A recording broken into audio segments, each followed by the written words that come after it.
Hey there folks, welcome to Spectrum Pulse. We talk about music, movies, art, and culture. And today we're going to be talking about the newest album from Tiësto, titled A Town Called Paradise. So here's something you probably don't know about me. I used to listen to a lot of trance. See, there was this period for me around 2009, 2010, where I started delving into this melodic brand of EDM, mostly out of a desire to find out what else was in this particular musical landscape beyond drum and bass, dubstep, and my appreciation for the Chemical Brothers. And with its melodic focus, mid-tempo energy, and sweeping production, I came to like a lot of trance music, and I listen to a fair bit of it even today. So here comes the question. Why haven't you seen me review many, if any, trance records? Well, you could probably put it down to my overloaded schedule as it is, and the fact that I still struggle somewhat with reviews of instrumental albums, but the truth of the matter is that I just kind of drifted away from the subgenre. A lot of modern trance got a lot more glitchy and staccato and began co-opting elements that took away from the soaring,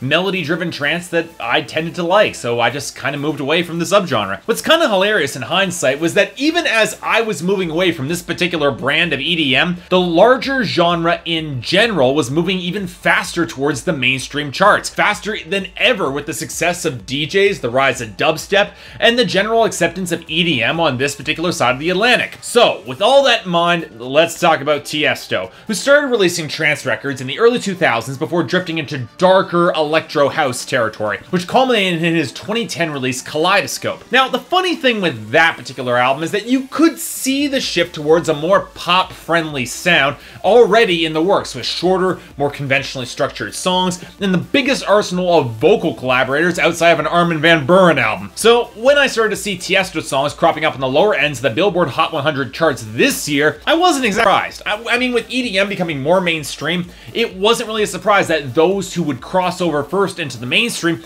would be most accessible to a pop audience. Not to mention, for a critic who has difficulty reviewing EDM, it's an ideal place to start. So on that note alone, I figured, why not? And I gave A Town Called Paradise by Tiësto a look. How did it turn out? Well, it's pretty good. Not stellar or an EDM pop record that I'd be inclined to jump up and grab ASAP otherwise, but you know what? It's the sort of album that I can listen through and I can understand immediately why this guy has millions of fans. And honestly, in comparison with some of his charting contemporaries like David Guetta or Calvin Harris, I'd probably prefer listening to Tiësto. And while he's not as experimental as Avicii, he does have a practiced and solid grasp on his sound, and that gives him a fair amount of appeal. I can kind of dig this. So okay, let's get the lyrics out of the way, because they don't matter. Oh, come on, you know that. It's EDM. But to be fair, Tiësto has included more lyrics in his compositions, with only a single pure instrumental track on this record. But even with that, let's be honest here, the lyrics are pretty boilerplate for EDM.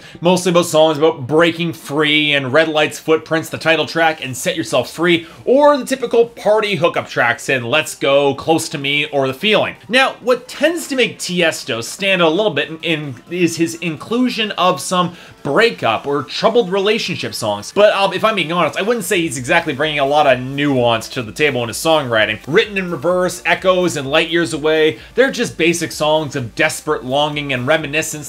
They work well enough, I guess, but they aren't really as interesting as the darker song Last Train, which is walking the line between regret and real bitterness surrounding a lonely ex left behind. And then there's Wasted, probably the one song that is most hurt by its lyrics about two rather unpleasant people who can only tolerate each other when they're drunk. If it wasn't for the hard bounce of the guitar strumming bouncing against the brittle edges of the percussion, it'd probably be the throwaway track on the record. It's the one I usually skip. Now, the one song in this album that actually did have some genuinely solid pop lyricism was Set Yourself Free, featuring Cruella. And it definitely helps matters that she brought some expressive personality through her vocals to the table to actually back it up. I really like that. Now, this is where we start looking at the guest vocalist. And honestly, it's a bit of a mixed bag here. Cruikshank and DBX, they've got some solid texture in their voice. Andreas Moe brought a lot of energy to his track. And I was amused to hear Zach Barnett of American Authors to actually have better vocal production here than he had on their debut album from the band. But I didn't really like Matthew Como's unremarkable tenor overloaded with pitch correction. Lady Hawk's throaty yet strangely detached delivery just did nothing for me. And Uwe Le Swimming Pool's nasal delivery just did not fit well in the production of The Feeling. And once again, the big disappointment with this album is Icona Pop. For a duo of sisters who are plainly capable of harmonizing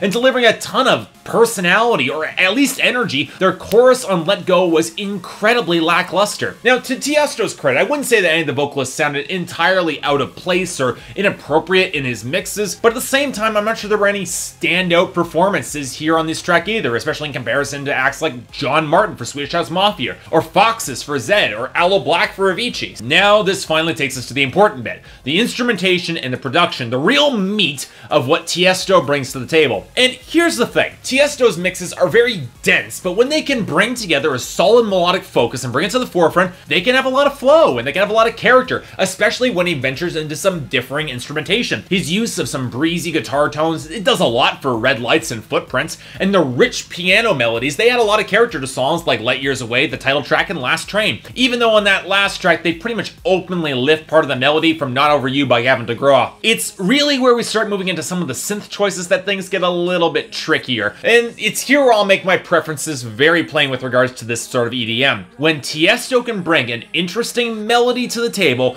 and focus on it with different interweaving synth melodies and smart modulation, he can make some killer dance tracks that I really like. The instrumental track Rocky and the album closer, as I've said, Set Yourself Free, they're the big highlights of this album, precisely because they deliver that particular thing, going for heavy, textured synth riffs that feel well structured and never overwhelmed by glitchiness, loops, or some of the fuzzier beats. And overall, they tend to work pretty damn well. I would dance to them. But if only that was the case for the rest of this album. Written in Reverse begins with this pretty solid piano hook, all things considered, with a sandy, swirling beat, but then takes the melody into this blaring synth that somehow sounds shrill and nasal at the same time. And echoes, it ruins a pretty solid drum escalation with these grinding synths and excess of glugging, watery effects and squawking at the back of the mix. Just really didn't come together there. And that's just not counting the tracks that just become bland or irritating, like the brittle, aggressive The Feeling, or the hazy, echo-overloaded song Shimmer. Now, as I said, the biggest problem here is that more often than not, Tiësto's dense mixes gets in the way of his own melodies, and adds an excess of wobbles, loops, glitches, and fuzziness that's not necessary for the production, which would be fine if they did anything beyond simply making the compositions feel choppier and weakening the overall flow of the record. That's one of the other problems.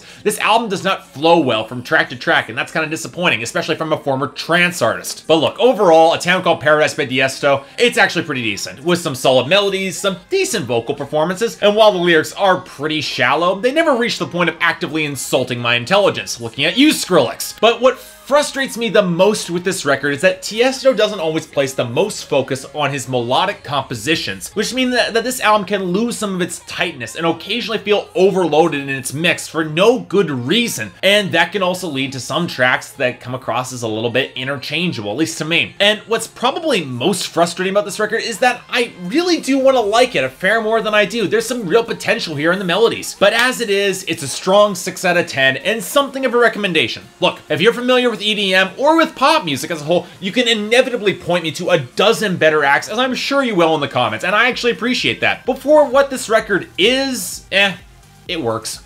So yeah, thanks a lot for watching. If you'd like to like and subscribe, I'd be more than grateful. On July 12th, I'm going to be going back to 2013 and reviewing an album from that year. So whether or not it's an album that I've already covered and you want me to re-review both on my videos or on my blog, or whether or not it's just a brand new album that I somehow missed along the way, put your suggestions in the comments, and the ones that gets the most comments is going to be the one I choose. Also on that note, if there's any albums coming out this year that you want me to cover, or if there's anything else I might be able to do to improve my presentation, I'd be more than happy to hear about it. So until then, I'm Mark, you're watching Spectrum Pulse, and I'll see you next time.